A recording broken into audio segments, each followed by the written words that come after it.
ईर्ष्यालुता एक ऐसी बीमारी है, यदि आपके चित्त में है तो इसका मतलब आप बाकी के सारे दोषों को आमंत्रित कर रहे हो। ईर्ष्या क्या करता है पता है? हमारे चित्त में दोषों के लिए जगह नहीं होती। बहुत ध्यान से सुनो, इधर देखो, इधर देखो, यहां देखो, कथा सुनो। हमारे चित्त में जगह नहीं है ईर्ष्या दोषों के लिए। काम क्रोध लोभ मोह आना तो चाहते हैं पर उनको जगह नहीं मिलती। तब वे क्या करते हैं? एक ऐसे चिकित्सक को भेजते हैं जो भीतर जाके जगह बनाए, वो उसका नाम है ईर्ष्या। ईर्ष्या हमारे अंदर जैसे ही आती है वो जगह बनाने लगता है, और इतनी जगह बना लेता है, इतनी जगह बना लेता है कि फिर आमंत्रित करता, आ जाओ सबरे।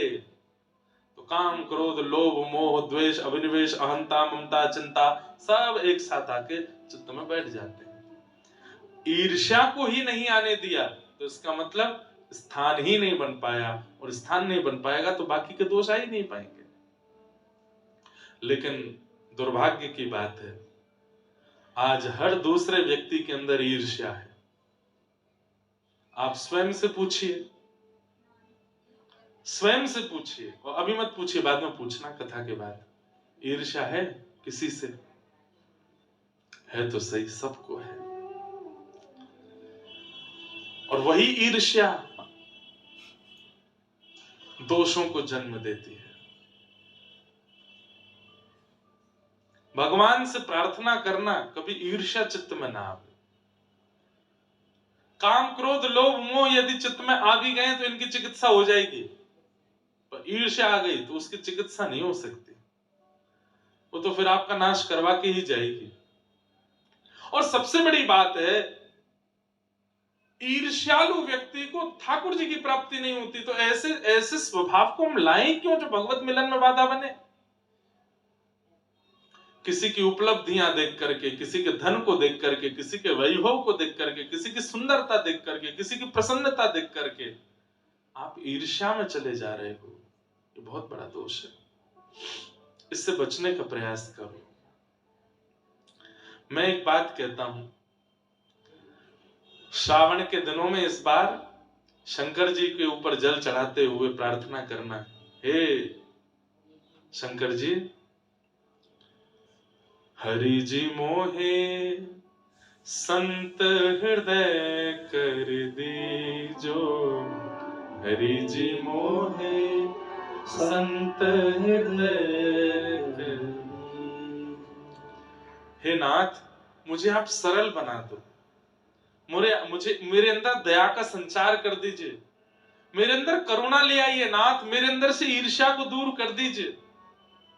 हम ठाकुर जी से ये सब तो कभी मांगते नहीं, दुनिया भर के संसार मांगते रहते हैं।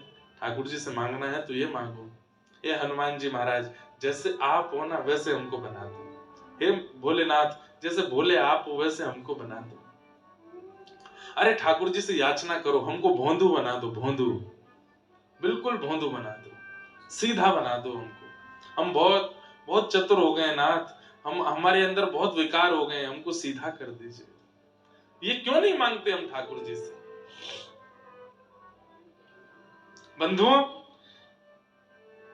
ज्ञानियों को ठाकुर जी मिलते हैं, विरक्तों को ठाकुर जी मिलते हैं, भक्तों को ठाकुर जी मिलते हैं, पर एक बात यह भी लिख लो, भोंदू को ठाकुर जी मिलते हैं। आपने उससे जाके कह दिया, बोले सूरज नहीं है, बोले तो ऊपर एक लालटेन लटका रखी है, तो मान जाए, अच्छा लालटेन नहीं होगी। इतना भोंदू हो सकता है कोई? पर इतने भोंदू हो गए ना जिस दिन, उस दिन ठाकुर जी मिल जाएंगे। वाह, इतने सीधे हो भाई।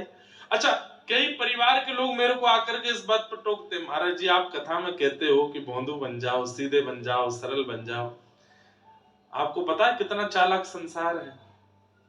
हमारे बच्चे अगर स्मार्टनेस नहीं लाएंगे, हमारे बच्चे थोड़े क्लेवर नहीं होंगे, हमारे बच्चे थोड़े से अपने आप को इंप्रूव नहीं करेंगे, तो संसार उनके साथ खेलेगा, ये संसार उनको पागल बना देगा, संसार उनके साथ में दुर्व्यवहार करेगा। अरे जब व्यक्ति सरल चित्त हो जाता है ना, जब व्यक्ति सीधा हो जाता है, जब व्यक्ति भोंदू हो जाता है, बिल्कुल सीधा हो जाता है, और संसार उससे खेल भी जाता है ना, तो फिर ठाकुर जी उसके साथ खेल कर जाते हैं। और ठाकुर जी जब खेल करते हैं तो फिर सारे खेल छोटे पड़ जाएंगे। घर में 2 बालक हैं, एक बड़ा है एक छोटा है। माँ को बाजार जाना है, बताओ कौन से बालक को संग लेके जाती है? क्यों? क्योंकि छोटा सीधा है। सीधा मतलब अब टेढ़ा भी हो तो भी छोटे को ही लेके जाती है। क्यों? क्योंकि छोटा ज्यादा अभी जानता नहीं कुछ, भोला है, ज्यादा इतना। बड़े और छोटे में अंतर किससे? कद से नहीं पता चलता बड़ा छोटा। बड़े छोटे का मतलब होता बड़ा कौन? जो विवेकी है, जो संभालना जानता है, जो चलना जानता है, जो रक्षा करना जानता है, जो व्यवस्थाएं करना जानता है, उसको मां छोड़ जाती है। लेकिन जो स्वयं से हिल के पानी भी नहीं पी पाता, उसको संग लेके जाती है बाजार। वो वाले बालक बनो, हमसे तो कुछ होता ही नहीं। तो ठाकुर जी पर गोद में लिए डोलेंगे।